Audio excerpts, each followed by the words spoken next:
இந்த வீடியோவில் 2024 மேட்டில் கிட்ட 43வது கொஸ்டின்.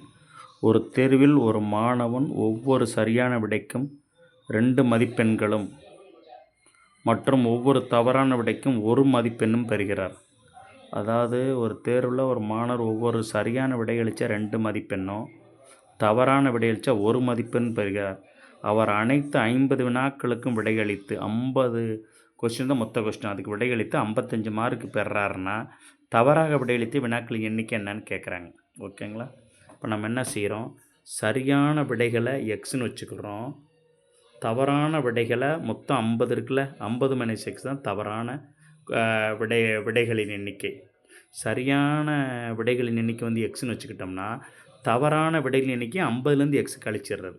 அப்போ ரெண்டையும் கூட்டினா அது வந்து எக்ஸுக்கு வந்து 2 சரியான விடை எக்ஸ்னு சரியான விடைகளின் எண்ணிக்கை 80னா எக்ஸ்னால் அதுக்கு 2 மார்க் இருக்குல்ல, அதனால் 2 × எக்ஸ் மைனஸ் 50 - எக்ஸு இது தவறான விடை அளித்தது. அப்போ இதுக்கு வந்து 1 மார்க்கு தானே, இன்ட்டு 1 போட்டுடலாம். அதனால் 1 போட்டால் 1 போடாட்டி 1 தான். அப்போ 2x minus 50 - x × 1 equal to 55 mark கிடைக்குது. ஓகேங்களா? அதாவது சரியாக விடையளிக்கிறது வந்து 2 × எக்ஸு மைனஸ் தப்பாக விடையளித்தா 50 - x × 1, அது 50 - x இருக்கட்டும். அப்போ சரியாக 2 × எக்ஸிலேருந்து தவறானதை கழிச்சு மிச்ச மதிப்பெண்ணு தான் 55 வரும். அப்போ 2x மைனஸ் உள்ள பிறகுனா -50 மைனஸ் இன்ட்டு மைனஸ் ப்ளஸ் எக்ஸ்ன்னு வரும் ஈக்குவல் டு 55. அப்போ இந்த எக்ஸ் இந்த 2xையும் 1xையும் ஆட் பண்ண 2xையும் 1xையும் ஆட் பண்ணால் 3x, இந்த -50 ஈக்குவல் டு 55ன்னு வருது. இந்த -50 இங்கிட்டு போனால் +50 ஆயிரும். 3x = 105ன்னு வரும். அப்போ x = 105 3ஆல் டிவைட் பண்ணோம்னா 35 தான் கரெக்டான 35 தான் எக்ஸு சரியான விடை. இப்போ தவறான விடையை அளித்த கொஸ்டின் தான் கேட்குறாங்க. 50லேருந்து இந்த 35 சரியான விடைகள் கழிச்சிட்டோம்னா கிடைக்கிது 15 தான் தவறான விடைகளின் எண்ணிக்கை. அப்போ தவறான விடை எண்ணிக்கை 15 தான். அடுத்து 44ல் பாருங்கள். 40 ரொம்ப ஈஸியான கொஸ்டின். விடுபட்ட எழுத்துக்களை தேர்ந்தெடுக்கவும்.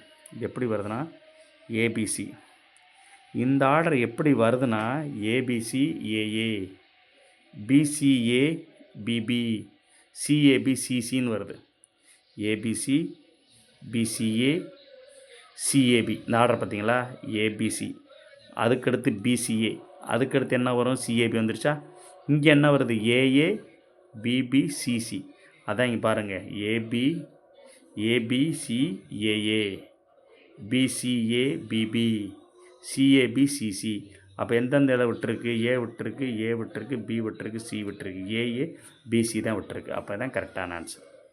இது என்ன ஆர்டர்னா ABC AA, BCA BB, CAB CC தான் ஆர்டர். ஓகேங்களா? இங்கே பாருங்கள், ஏபிசி ஏஏ வந்துருச்சு, பிசிஏ போட்டுட்டோம்னா பிபி வந்துருச்சு, சிஏபி போட்டுட்டோம்னா சிசி வந்துருச்சு. அப்போ என்ன லெட்டர் விட்டுருக்கு? ஏ விட்டுருக்கு, ஏ விட்டுருக்கு, பி விட்டுருக்கு, சி விட்டுருக்கு, ஏஏ பிசி தான் கரெக்டான ஆன்சர். ஓகே, தேங்க்ஸ் ஃபார் வாட்சிங் மை சேனல் சந்திரன் வனன். தேங்க்ஸ்.